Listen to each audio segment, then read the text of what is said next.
everyone, and welcome to the Freyt Media Podcast, where we talk about real people, real tools, and real change in the world of freight forwarding. Today's episode is all about AI. Not just the hype, not the sci-fi predictions. We're diving into how freight forwarders are already using AI in their day-to-day work to either save time, reduce errors, or stay ahead. And today, I'm joined by two professionals who aren't just talking about AI, they are actually using it. And the best part about it, they are both active members of Freight World, our global community of freight forwarders helping each other grow smarter and stronger. I do want to mention we're definitely not expert. We're not claiming to be experts. This podcast is just to showcase how real people are using AI in the logistics industry and how they make use of the tools. So I want to start with introducing our speakers for today. So first up, I want to introduce Colin Haynes. Colin is the account manager of Cargo Overseas in the UK. With decades of experience in the global logistics and operations, Colin has been exploring practical ways in AI and going to show us on how to actually make it more efficient in his workflow. And also joining us from Spain is Ramon. And now I hope I pronounced this correctly. Bonadicha Gomez. Perfect. Yes, okay, awesome, great. Ramon is the business development manager at World Transport Solutions and Logistics. He plays a key role in the global partnerships and operation and has been pretty hands-on with AI so far. So we're definitely curious to see how he's been using it and implementing it. So, hi, welcome, Ramon and Colin. Thank you for joining us today. Thank you for having us. Perfect. So I want to start with a little bit of an icebreaker. Do you maybe know when OpenAI released ChatGPT? When do you think it was? Which year was it that ChatGPT was released? Well, I've done a little bit of research on this, and I think it's 2023. Pretty close, Ramon. Okay. 2021. Also pretty close. It's right in the middle. It's actually November 30, 2022. So you're not far off, but yeah, 2022. So that means that's already 3 years. Can you believe it? It's like, it does feel like we're just discovering this tool, right? So it's already been on the market for a long time, and it's obviously improving a lot. And but yeah, I guess a lot of people are using ChatGPT at the moment. So we're gonna dive into that shortly as well.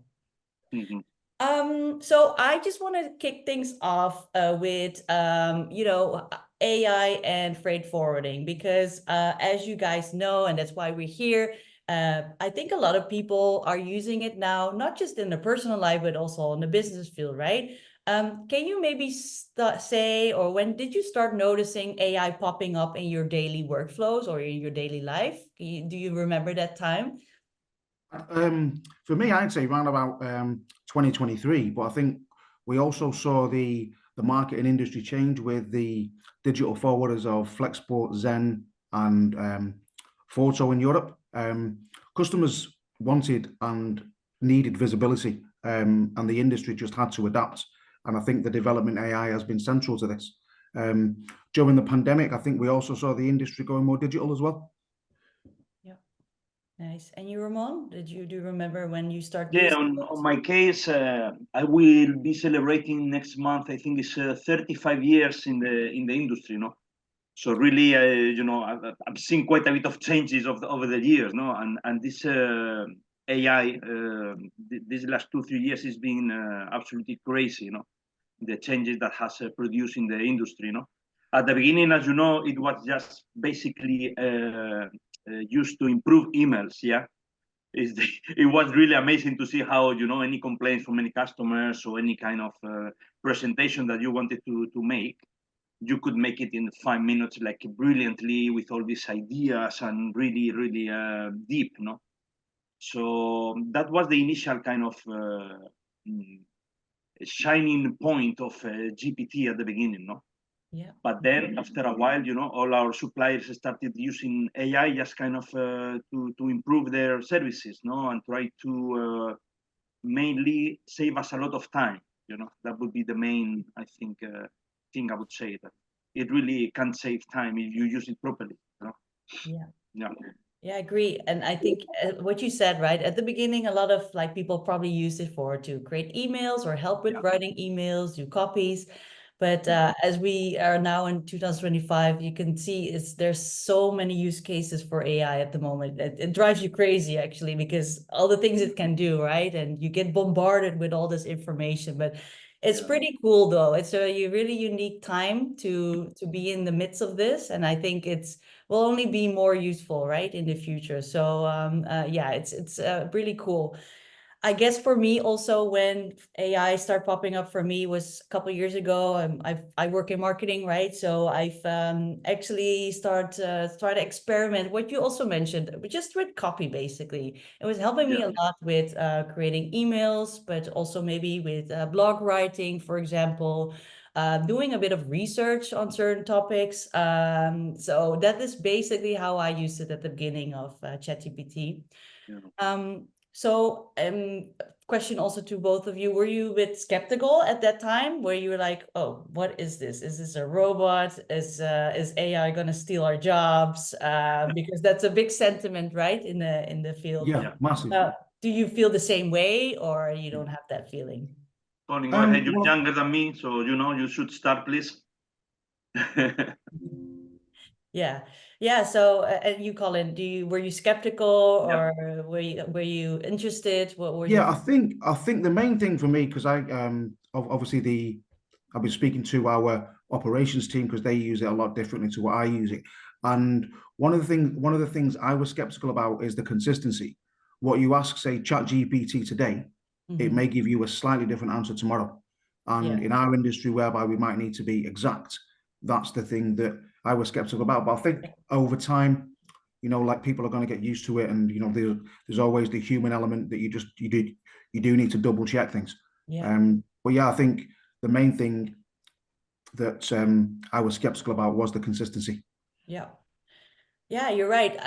Like that's still a concern of mine, right? Like we use it a lot now, but how accurate is it, right? And Yeah, as you still need to double check things if it's really correct what it says. Like, and that's why like a lot of tools now also provide the resources or the source where the information yes, is coming from. And I think that's a very important point, that you can just not just blindly follow a ChatGPT. yeah, You also have to agreed. do a bit of research yourself to really make sure that what it says is accurate, you know? So yeah, that's definitely also a concern of mine. And I think a lot of tools now are improving that. And that's what I will show at least as well in the use case segment. But yeah, it's definitely you need to make sure that whatever it says, it's correct. So yeah, totally agree with you. Yeah. Also, it's quite funny, when you kind of detect any mistake from ChatGPT and you kind of tell, I think this is wrong with the way it's always come out saying, "Oh, you are very right. I'm so sorry about that. I will fix it for you." This is really, really nice to hear sometimes during the day, because Yeah, human beings won't tell you that, but they will yeah, always make excuses and whatever. yeah. So yeah, You're it's right. Yeah. And yeah, in terms of like if AI was going to steal my job, I was never like that. I always thought, no, it can help me, as because you always will need a human aspect to things, like especially within my field. I work more in the marketing department, right? So you cannot just let a robot do all the marketing. It doesn't have that human insights, it can help you, it can like Yeah, really support you. But if you still want to do a lot of communication around value proposition or whatsoever, you still need a bit of the human sentiment or the human feeling, I would say. So yeah, I was never really worried that it was going to steal my jobs, to be honest. I was more like super happy that something like this exists now. Yeah. So At the end of the day, with me, freight forwarding is really, really dynamic and complex industry. yeah, You have sometimes to switch from one point to the other and to one shipment to the other. You need to make fast decisions. yeah, You need to be kind of thinking about the time difference. Any client can call you anytime saying, "Oh, I'm so sorry, we changed the delivery address of this truck," and the truck already left like 5 minutes ago, which means that you need to fix it up. You yeah, need to ring the customer that are upset about anything. if the printer jams, AI is not going to help you. That's true enough. I mean, it's really, really. You need obviously the experience of how to prioritize the work that you have on the desk. Yeah. It can help you a little bit. Yeah, I'm not saying it's not going to help you, but it will never. So I don't think AI is going to replace people. You know what? I think it might. I agree. It certainly helps. I don't think it'll replace people, but I think it's a really good tool to help people. Yeah. Agree. 100%. Great, awesome. So yeah, I wanted to make this podcast also a little bit practical, right? And especially we all work in the freight forwarding industry, so it would be nice to actually see some actual use cases on how you guys also have been using it. And I also prepared a couple of things because I like I mentioned, I use it a lot, and I think especially in marketing, it's been pretty useful for me. So maybe I can start with just presenting a little bit of what I've done, and then I'll give the word to you guys as well to show a little bit of things, right? So I'm just going to start sharing my screen here, and there we go. Then we go to this one. Yes. So I think you are all seeing my screen, right? See? Yes, perfect. Okay. So I wanted to start with something called Lovable. So as I said, I work in more the marketing department, right? So we work a lot with content. We manage websites. We do blog posting. We do a lot of things. So I've actually stumbled on this tool called Lovable, and it's sort of a way to make apps and websites. And it's an AI tool. So basically, I thought, okay, so for example, I work for Freyt Media, which is part of Freyt World. Freyt Media itself doesn't have a website yet. So I was asking it, hey, can you help me with creating a website? So it was just a really simple prompt, and I just already did it because of the purpose of this podcast. So at least you could see how I used it. So I asked it here, as you can see, I need a website for my media agency called Freyt Media. We are a media agency focused on the logistics industry. I added a logo here. Can you make me a website?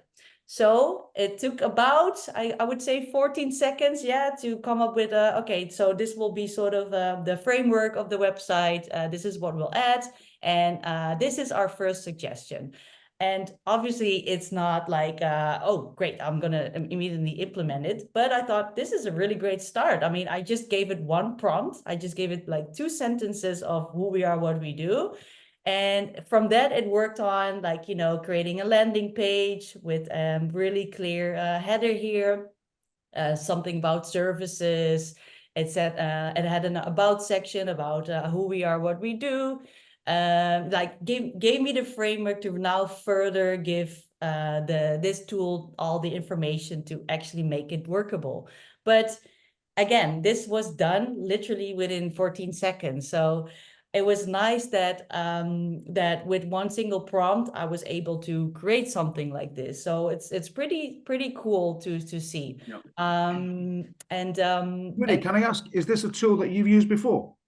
I used it before. Well, I played around with it. Let's put it that way. I haven't really implemented a website yet, but I played around, and it gave me also a bit of like ideas sometimes, right? Sometimes you just need a visualization of something that you have in mind, but you don't know how it should work out yet. So sometimes I use these AI tools also just like, can you help me visualize this idea that I have? So I think what now is also good within AI, or what people maybe should be a bit more aware of, is like also the prompting, right? Because the more information you give it, the better the outcome will be, the better the output. So this is also what I'm still trying to navigate in, because I used to be for someone, okay, write me an email, but actually that doesn't give him any context, right? Or like we have to give it a bit more like, prompting to really fine tune it on how you want it. So I think this is a very basic prompt. But if I really wanted to use it, I had to add a bit more information, such as what are services, what type of clients, how many clients do we have, how can they contact us, like, all that sort of stuff. So This is just a lazy version, let's put it that way. But if I really wanted to make this work now and start implementing it, I would work on my prompting and make sure that it has all the information it needs to give me the output that I want. So another example that I used, so for example, Gemini. Gemini is the AI large language model from Google, as maybe as you guys know. There's a couple of them that do a generative AI, and Gemini is one of them. So you can also ask Gemini a lot of things, and they have also different types of versions. You can choose here, for example, which model you want to choose. So for me, when I, for example, have to do a bit of writing about a certain topic, but I don't know exactly what the outcome is of it, I will ask Gemini for it. So maybe a good example is berth waiting times for vessels in Rotterdam. So I had to do an article about it, and it's actually still thinking. I did this prompt about 15 minutes ago, but because it's a deep research, it really dives into the World Wide Web, is checking every resource, every tool it can find. But basically, yeah, so what I asked it, let me go to the beginning. As of today, what is the berth waiting time of vessels in the port of Rotterdam? So what it then does, and I clicked on deep research because I wanted to make sure that whatever this the input is going to be, it is accurate and it is really something that is being done research wisely, right? So firstly, what Gemini then does is sort of create a research plan, and you can check the sources. It's gonna give you like the websites. It's gonna check and what type of results it can give us. So that is done within a couple seconds, and then I start the research. So I pressed on this button here, and then it starts looking up things for me. So I give it now. Maybe in a couple minutes I can give it. But as you can see, it's still loading up all the information about this. So as you can see, this is very, very deep research. I will know for sure that whatever it gives me, it is the accurate information, because it also gives me other resources, which website, which tools it checked. It really checked the whole internet to make sure whatever I asked is correctly. Probably writing your article for you. So, yeah, it will do everything for me, right? Yeah, so it's pretty interesting. Let's wait. Let's give it a couple more minutes to see what it says. But I already done one before, so I can always hop onto that one. Yeah. The small issues with that, obviously, is if you have the free version, you have a limit of data, Yes. Yeah. So when you are in the middle of the fun, sometimes they tell you, "I'm so sorry, you can carry on until tomorrow at 11 a.m." Yeah. But yeah, that's how they upsell, right? I mean, that's unfortunately also the case. It's for a lot of tools you now have to pay, but I'm willing to pay if it's really useful. Yeah, I think so. I'm checking about that. There is one called Julius that I think is quite good. Also, most of them is like $20 per month or something like that. No, it's not a huge amount of money. No, so yeah, no, that's true. That's true. So it really depends on the person. What do you need it for, and how many times are you using it? If you're using it the whole day, of course, I would say get a paid account. You want to have the best language model. So another example maybe, and that's Perplexity. So why I'm showing this is that, every model has its uniqueness. Every AI model, every tool has its uniqueness. And so I stumbled also on Perplexity like quite a while back because at the time I wanted to have a tool that really did a bit of, better research and gave me like, again, accurate information. And this is just recently what I found out, but I used Perplexity before, but I also thought it was good to mention because, for example, I asked it something about documentation and especially around freight forwarding logistics, right? So I asked it, what custom documents are required to ship electronics from the Netherlands to Nigeria in 2025? So I typed it in here, and then I got a whole list of, first of all, the resources again. I always check where does this information come from.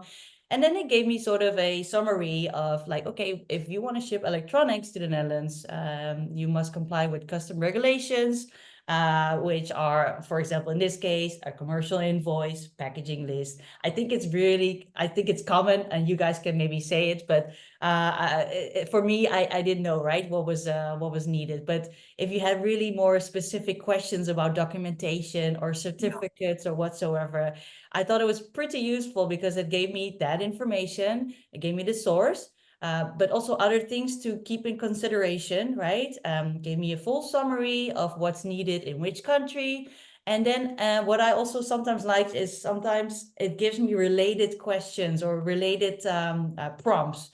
So for example, do I need a certificate of origin to ship electronics to Nigeria? I mean, I haven't thought of that, but it's nice that it sort of gave me that input, like, hey, did you thought of this? Or is this also a question that you maybe had in mind that you want to ask? So you can really dive into that topic and really find all the information you need regarding the topic that you have. So that was also pretty nice. And this is free, by the way. I don't have a paid account with the Perplexity. So that's also good. I think that's one of the good things about AI is the fact that you can just sort of type in a question using normal language. Yeah. And regardless of the user knowledge, it comes back with this kind of information, which has taken me and Ramon 35 years to gain the knowledge of. Whereas now you don't really have to be massively experienced to answer a customer query correctly. Exactly. Yeah, exactly. And you get it in 1 second. It's amazing, yeah? Yeah. Amazing, right? You can get a phone call from a client. You just text what he's asking you, and you will have to reply like a, like a robot. Yeah. Yeah. Yeah. So true. So amazing. true. Yeah. So one more thing I wanted to show, because I like Elon Musk, whatever people say. Sometimes he's a bit wacky, yes, but I do think he's like pretty smart and really cool things what he does. And he obviously also is in the AI field, right? He couldn't do space, stay left behind. But so he came up with Grok. I think, again, I'm not an expert, but what he's trying to do with it is that it's quite a powerful language model. It can do a lot of things, but what I found most interesting is that it, for example, has a bit of humor in it, which I found, okay, that's interesting because Elon is probably also like that. I don't know if you have a Tesla, but we have a Tesla and it has farting. I'm afraid I do, yeah. In the car, Yeah. I think that's hilarious that he thought of, okay, let's do these type of pranks and jokes in the car. So again, obviously you will probably also see that with AI models of his. So I asked Grok. So I came up with just a general email. Just let's say it's like a welcoming email to Freyt World members. We're excited to have you on board. Very professional, very clean, very nice. It's good. But what if I said, hey, Grok, can you make this email a bit more engaging or fun? And then I gave him the email and then I said, okay, let's do it. Let's see what it comes with. And it made it a bit more bubbly, I would say, Yeah. I don't know if I would exactly use it, but definitely like, okay, this is also a way of communication, right? Like it doesn't always have to be super formal and professional, but it gave me something to work with. Like, okay, I don't know if I would like say these things such as "woohoo, you're officially." I don't think I've ever received in however many years we've been. I would do it at the conference probably, but not in a sneak peek. I don't think I've ever had an email that starts with woohoo. Yeah, right? Who knows? It might be a new thing. Yeah, right. You never know. But that's the nice thing about. I mean, for me, it gave me sort of okay. It can be like this. I'm not gonna copy and paste it, of course. Yeah. It gave me something. Oh, I can work with that. I can maybe pick some things out of it that is more like fun instead of a very boring email that is very professional. It can either way be good, right? So this is for me also fun to play around with, experiment with, and see how I use it. Okay, these were a couple of my tools. I want to definitely hop over to you guys. So who wants to start first, Colin or Ramon? Let me know. Colin is younger than me, so let him. Go ahead. Okay, I might be younger than you, but I think you may be slightly more experienced in AI than myself. So Again, with disclaimer, guys, we're not experts. We're just here having Yeah, no problem. Yeah. what I did, I asked our operations team, obviously, because I would use AI mainly for commercial things. I mean, one of the things I used it for the other day, we got an email coming from one of our partners out in Brazil that said they had this fantastic rate, but only for wooden products. So I just typed into ChatGPT, show me wood importers in the UK. And it did a deep dive into that, and it gave me literally the contact names, the telephone numbers, the addresses, something which would normally have taken me back in my early sales days. This would have taken me a couple of days to get. I got it in literally 10, 15 seconds. What we use it for mainly in our operation. Now I'm a import buyers guy, so I like the fact that you can basically type into our digital system, look up a commodity code, you put in the basic info, like trousers, okay, and then it comes down this. And then we be a little bit more specific. And then here it basically then gives us a link to the UK Customs and Excise website, which gives you your commodity code. Oh, nice. Mm-hmm. Pretty cool. Okay, and there we go. And this is, and like I say, normally this would take somebody, however long training. It takes literally, a couple of seconds. It's the time saving that we found on it is massive. We've sort of leveraged AI now to do 10 times more work than one person. Yeah. And this is our a multi-line customs entry. So we upload the invoice, our system drags the text away, and then obviously analyzes the invoice for customs purposes. And then in a couple of seconds, we have our customs entry, which is a multi-line entry. And then it basically tells us the little bits we need, which down here, it's telling us we need supplementary units on here. So add them in, and there you go. It's done a 10-line entry that fast. Wow, pretty cool. It is, yeah. We partnered with a company called Forwarding Digital around about 3 or 4 years ago, and they're well ahead of the curve on this. And they basically spent the last 3 or 4 years developing this, and it's now live, and it's a game changer in our industry as far as I'm concerned. And to ask Forwarding Digital, what type of software is this? Or what is it used for? They built it themselves. Oh, It's, okay. basically built from scratch. A couple of developers got together and Yeah. And you use it for invoicing, CMS, CRM. Invoicing, tracking. Customers can upload the portal. It gives real life satellite tracking. It is amazing. Nice. Any email that comes in to the communications box will automatically attach to the job. Nice. Pretty cool. Really cool. Yeah, it's very, very cool. Yeah, so as you can see in your use case, it's been pretty time saving, right? And yeah, it is. It's just the time saving we've seen. It's and also it basically allows the person to be more involved in customer service as opposed to the sort of mundane back end work, which I think is what AI is used for. Yeah. Obviously, the front end, as a commercial person, I would much rather see a person do the front end than AI. But for the back end of stuff, it's perfect. Nice. Really cool. Awesome. It's amazing because obviously you still need to check, but it's probably saving you an hour of preparing. You still need to check, but just to check that is everything correct, and it's really. You still need to double check it, but the double checking isn't the mundane trawling through the data, trawling through the information. Like I say, you've got different countries of origin here, different commodity codes. Some of the same commodity codes might need to be amalgamated together. It does all that for you in seconds. Yeah, nice. Which I think is obviously one of the most surprising uses of AI. Certainly in my time, but then, as we said before, me and Ramon, we've been doing this now for a few years. It was telex machines and fax machines when I first started in this industry. So this has certainly come a massively long way. Yeah, nice. Do you find it difficult to work with, or was it quite easy for you to implement? Very simple. Yeah. Very, very, very simple. Yeah. Okay. Nice. Yeah, very simple. So yeah, guys, that's from me. Awesome. Great. Thank you. Thank you for sharing. Ramon. Okay, let me just show you Compartir, share. Now you can see my screen, yeah? Yes. Okay. Oh, by the way, we were talking, yeah, and I just said ChatGPT, yeah, here.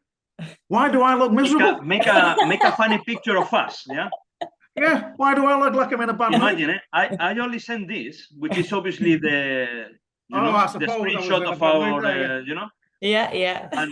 and in a second it just made the That was cool. I love it.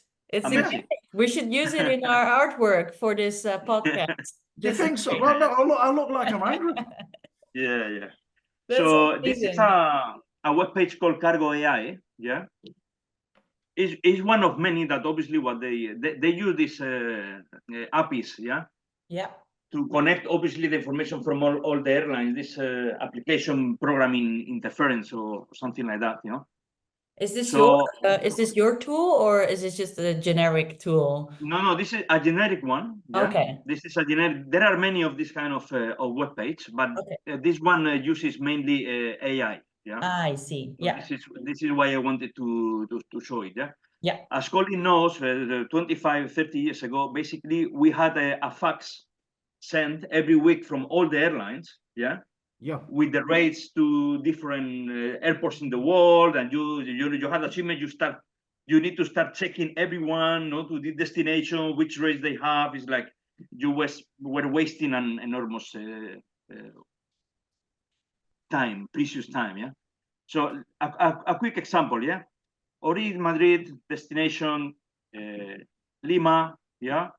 And we are going to have here just I don't know 30 boxes of 80 by 70 by 40 centimeters, weight 200 kilos, total weight. And you just, let me move this, you're in the middle, guys, and fine, yeah? And as you can see, it will be like 3-4 seconds. It's taking a bit more. Let me move this again. It gives you like Air Europa, LATAM, Iberia, Air Canada, KLM. I mean, it gives you all the breakdown of all the rates from all the airlines. Yeah. Amazing. Yeah, I mean, it's like, you can really check. It gave you obviously the schedule, the flights, when it's going to arrive, which net rate you will get from them. Everything is there like in 5 seconds. Yeah. Wow. So you can organize obviously by the cheapest, so you can see Air Transat, which I don't know who they are, so probably I won't use them initially because, we want to give a good service and whatever it is. Corendor, Iberia, €3 per kilo. I mean, and then can you book on this website or you have to book? Yeah, you can book straight away. Yeah. Wow. Let me show you. There is another one. This Web Cargonet. Login. Yeah, this is the one that our export team use as well. Yeah, I mean this one is quite popular. And from here, it's like you can directly. Let me move this again. I close this. So here you just click in new booking. And again, Madrid, this is a quick example, yeah?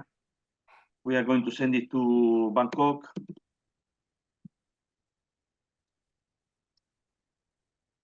General cargo. You can obviously choose, dangerous goods or temperature, control temperature, or, 5 of 120 by 80 by 60 centimeters, 80 kilos.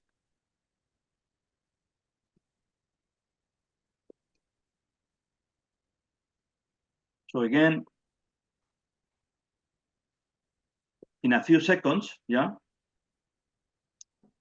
you will get different options. Also different airlines. And obviously you have here the day of the week, Yeah. where there is already a space to book. Yeah. Yeah. So if I want to book with Cargo Loops, what 43 or Italian Qatar Airways 190, yeah, I Yeah. can book here. I can just click on top. You just select it.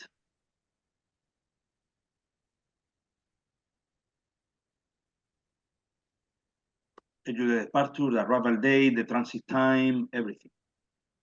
Amazing. And it's quite fast, you know. And so which one do you prefer better, Cargo Marked or Web Cargo? Or they both? And normally we use also this one, yeah. Yeah. Here it gives you the total amount, yeah, and you just book. I mean, you can just book here. You select the Airbnb number, and you just book it, and you will get the booking confirmation. Yeah. But this one uses a lot AI, yeah. Yeah. Actually, here it has a chat box, yeah, which I clicked before. Yeah. And I think I asked them. Have a look at this, yeah. That your webpage use AI, yeah? And this is a AI chat box, yeah? Yes, we use AI extensively across our platform. Our artificial intelligence powers search results to recommend suitable airlines based on your criteria, yeah? And it gives you a little bit of like information of what they do and stuff, no? Oh, But nice. it's really, Yeah. it gives you all the option very quickly. You can see the space, you don't waste time, you know? Yeah. And you just can quote your client in 5 minutes, basically, you know? So this is one of our operations department. Yeah. Use this on a daily basis. Yeah. Nice. Very nice. It's not the same for sea freight, I would say. Sea freight is a bit more. I think it's more complicated. You know. Yeah. Yeah. Ocean lines are very difficult to. It was, but some of them. It's a there was a nightmare guy. anyway, you know? There was a guy I met a good few years ago at the Ocean X conference. It was called O Cargo, and that was going to be the sea freight equivalent of this. Now I'm not sure whether or not whether or not that took off, or whether or not he's successful, or people are using it or not. But yeah, it was certainly a conversation I had with him. Yeah. Yeah. The problem with the ocean lines, at the end of the day, is the service. Just last week, I mean, you have a booking, you position the container on Tuesday at 8 a.m. So the container arrives there, they open, it was personal effects. And there is a really, like 1,000 ants, yeah? Ooh. All around the container, the Really? smell also was not very nice, Oh boy. And the ocean lines just tell you, please, can you just, the guy who did the booking didn't ask for a clean container. Yeah. Yeah, but he didn't ask for one full of ants either. When you get a taxi in the street, you're supposed to get a clean taxi, Yeah. You don't need to ask for a clean taxi when you book a taxi. Yeah? It's like sometimes it's a bit of, It's crazy. The Wild West out there. Yeah. I don't know. AI won't be able to help there. It's like they will have to change the container and waste time, and they will charge you for another transport. Yeah. So it's like it's crazy. Especially from the big ocean line. I don't want to name any of them because this is going to get recorded, But they still too much room for them to improve customer service, to be honest. Sure. Yeah, and this may be a good example of like you have really the generative AI where we can, give it prompts and inputs, and then it generates something for us. But also AI is being used across, data systems to review data, to analyze, to name it. So it's been pretty transformative in the digital space, I would say. I think there's always a bit of a wave, right? You first had the internet wave, and then there was Web3 with the cryptos, and now AI. And people maybe are beginning a bit skeptical about, okay, what is this now again? Another wave. But I think where are we going with this? Yeah, but I think this one is here to stay for sure. It's definitely something that's been helping so many people on so many aspects. So it's pretty cool. Well, thank you also, Ramon, for sharing this. Pretty cool, and nice to see how you've been implementing it. And please share that picture. That I will. I will send it to you. At least share one with me smiling. Do another one when I'm smiling. for memory, yeah. Yeah. Okay. Yeah, nice. So I want to jump over a little bit to, okay, are there any lessons or like cautions or things that we should be aware of? Like, for example, has AI ever failed you? I think we already spoke about briefly, like, the resources. Is it accurate what it's been saying? But have you ever experienced something like that where it's like, no, you're not really for me, honestly, yeah. I'm a bit concerned, especially for kind of young people who start working in the industry. Sometimes I think that they rely too much on it, and they get very kind of comfortable trying to use it, and for everything they just want to get a quick answer, and they don't really research and try to learn by themselves. So they are jumping a lot of steps. It's like when you use GPS in the car. You are going to visit this client with the GPS. One day you don't have it, and you don't know how to go. So you need to also pay attention and learn how to do it by yourself, not just use AI all the time. So this is something that for the new employees and stuff, we really need to kind of tell them you need to learn how to do the work properly. You need obviously to focus on customer service and how to give our best service to the client, which obviously AI is not going to do for you. So it's this kind of basic stuff. So sometimes it can be a little bit dangerous if you don't use it properly, I mean, it's like I said before, AI shouldn't be there to replace people. It should be a tool to help the people. I mean, I can't think of any specific example where AI has failed me, but like I say, we've leveraged it to do a lot of work that one person could do, but that doesn't take away the person and shouldn't take away the person. Yeah, 100%. Agree. 100%.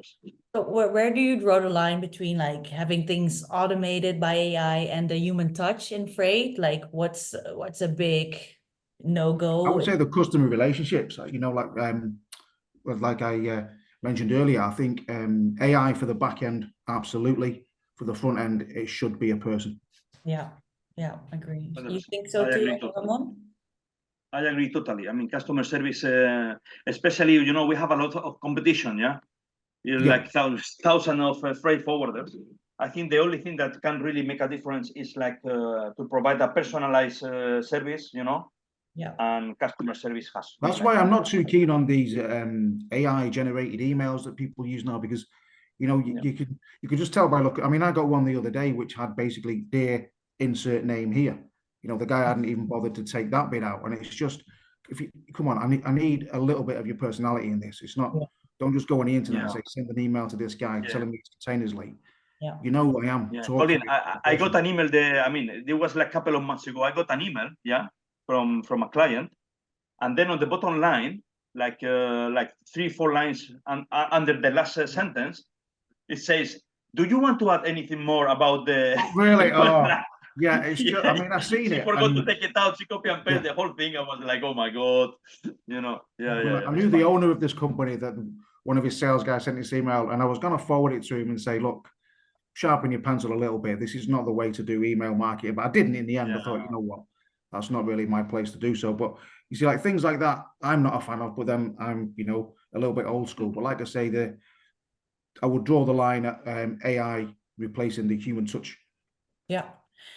If you could think, looking forward, what do you think, or if you were an AI developer, where do you think AI and Freyt could be really useful? Where do you want to see it in 2 years? What would you change or do? I think like I said a minute ago, I don't like the fact that we can just type in a suggestion and AI will give us a non-personal email. I think in a couple of years' time, we'll have AI just answering the email for you as if it was you. Yeah.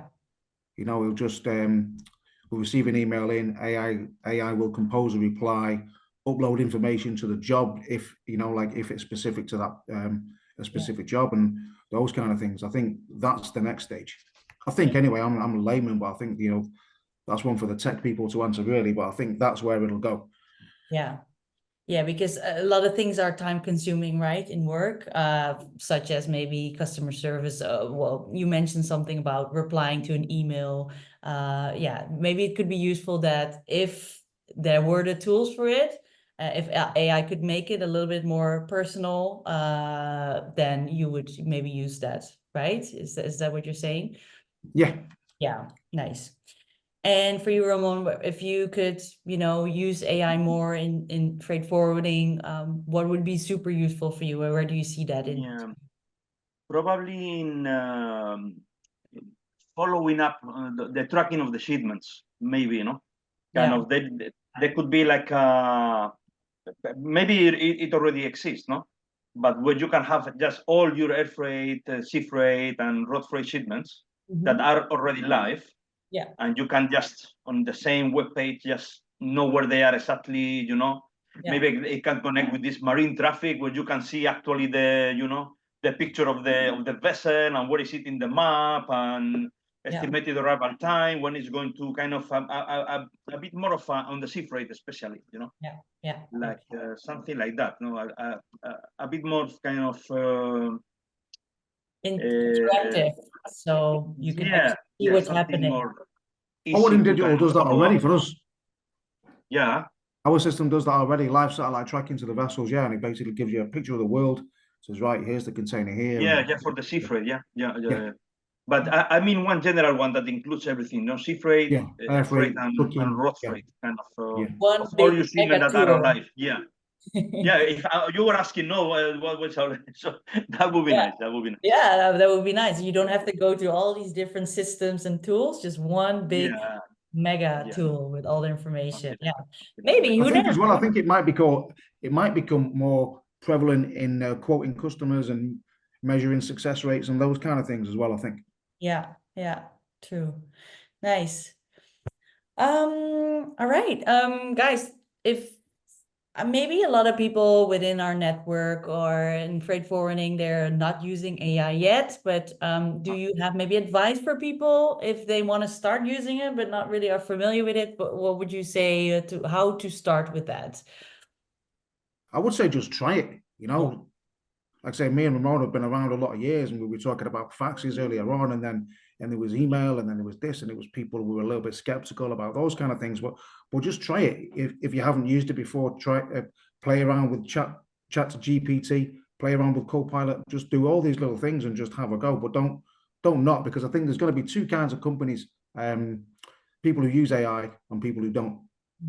Yeah. And I think the people that do will be much more successful, much more cost beneficial. Yeah.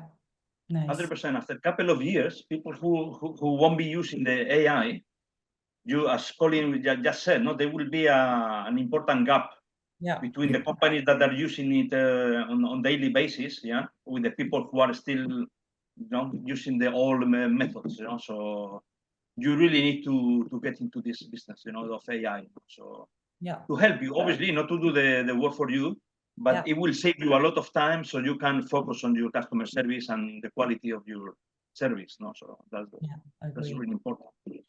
I have the same thing. You just have to try. That's what I also still do because I'm also still learning. Even though I've tried all these different tools, and I think that's also a nice thing. Sometimes you just have to do it. Try it. If you really think it might be useful for you, do a trial. That's what also the nice thing about these software or tools. They usually have trials. You can try it out. Give yourself some time to try it too, right? Don't think you have to be an expert within 2 days. Like I'm still learning as well, and I'm learning on the go, and I'm just trying different things here and there. And at some point, I get a nice outcome with which I like, and then I start implementing it. So it's really about trying it out. So yeah, it's an amazing tool, and also you can use it. Obviously, you use it for freight forwarding because we are in this industry, Yeah. But for example, if we have to go to Da Nang on October from the 20th to the 23rd, you just tell ChatGPT, I have this event in Da Nang from the 20th to the 23rd, which route do you suggest? Should I go a couple of days before to Ho Chi Minh, or should I do blah, blah? And in 10 seconds, rush, I did give you a fantastic plan of how to, organize your trip, what can you see, or before, after. It's like it's really good. It gives you ideas, no, that you can use, So Exactly. It does. I mean, like, if you can use Google, you can use AI. Yes, that's nice. Exactly. That's a good quote. Yeah, I like that. Awesome. Guys, this is it. This is a wrap for today's episode. I want to give a big thanks to Colin and Ramon for sharing how they've been using AI in their day-to-day. It's been really nice to see it and see it in actual action. And I want to thank all our listeners for tuning in. If you have your own AI experience to share, please let us know. It's always nice to share some ideas with each other, and we'll always find a way to also make it known to the members. So this is just the beginning of the conversation, right? So I'll definitely see you guys at the Freyt Meet, but whoever is listening and is also joining us in Da Nang in October for our conference, would be very nice to see you guys there as well. So thank you, and until next time. Thank you, guys. Thank you, Winnie. Thanks, Ramon. Thank you. All the best. Cheers. Take it easy. Bye-bye.